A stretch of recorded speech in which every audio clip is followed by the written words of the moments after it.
The most racist people on earth are the English. And I'll say it.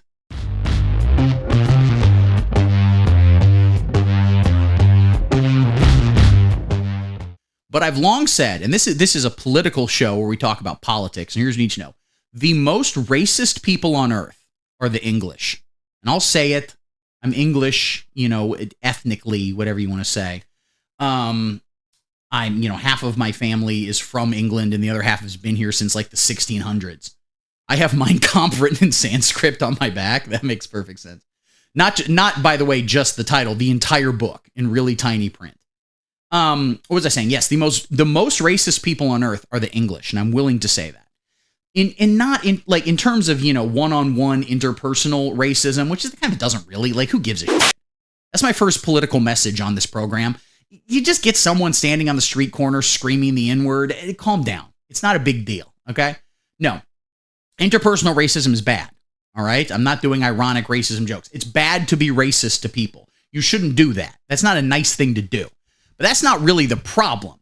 The issue is when you invade countries and murder everyone in them, all right? And the English did more of that than anybody.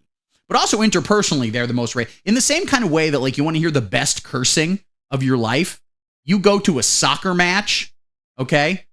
Man United versus Arsenal over here. I'm just saying, in the it's the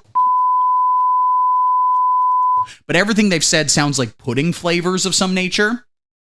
You just don't understand their culture. That's true.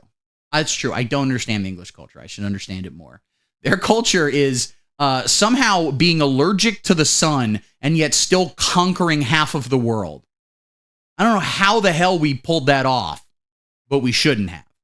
It was bad. I'm willing to take a stand. Imperialism bad. But I think the second most racist people in the world are the Japanese. And the fun thing about the English and the Japanese is both of them is pretty much location. I don't know what the hell you're talking about right now. But the point is, both of them, the English and the Japanese, are like island people. They're both on a small island. They have their own weird, super polite customs, and they will kill you at the drop of a dime.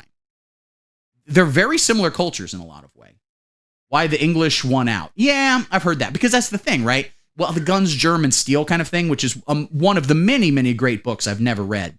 But Guns, Germs, and Steel basically posited that, being in the right location, having access to the right resources, even more so than necessarily the location itself, I guess location, our resources, whatever, help them out. By the same token, they didn't have weather. The English only got weather, a couple months ago. Maybe around 2022 is when they first had weather. Prior to that, everything was just cold and damp and then slightly more cold and damp, where it was fine. You just had a stove and you could warm everything. You did not need air conditioning. But the temperature hit 75 or whatever that is in Celsius. I think minus quadrillion $. I don't know.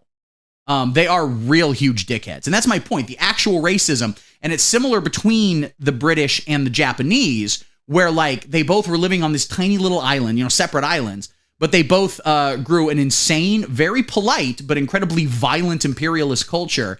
And then we're well, we have to go fuck up the people next door, right? We can't, what am I going to do? That's how racist the English were. They enslaved other white people. Okay? And I can say all this. I did, and I'm going to throw this out on Front Street because this is true. A couple years back, I did one of those DNA test things, those 23andMe's, where you determine, what your DNA was, who your ancestors were, how many of your grandparents were in fact cousins, and how that was fine back in the day. Your aunt would be like, "Who else you gonna come in? Come on, go Deborah." But I discovered that my family tree doesn't fork. No, what I discovered is that, of course, my ancestors owned some slaves. It's not great.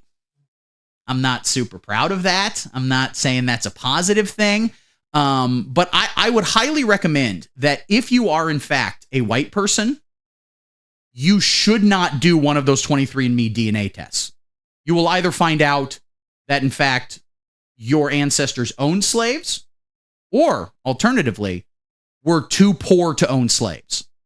I don't know which is more shameful. You tell me. If my ancestors owned slaves, then why am I poor? That's a great question. And here's the thing. The people who like owned slaves back in the day weren't like the rich.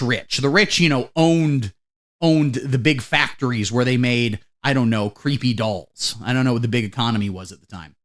Probably just materials. And much like today, it was, of course, apps that steal your data. We found out my great-grandpa wasn't my great-grandpa. It turns out that he was an okay grandpa. That was a pretty good joke. That wasn't bad. Oh, I pressed the wrong button. But also that. Oh my God, I will vote.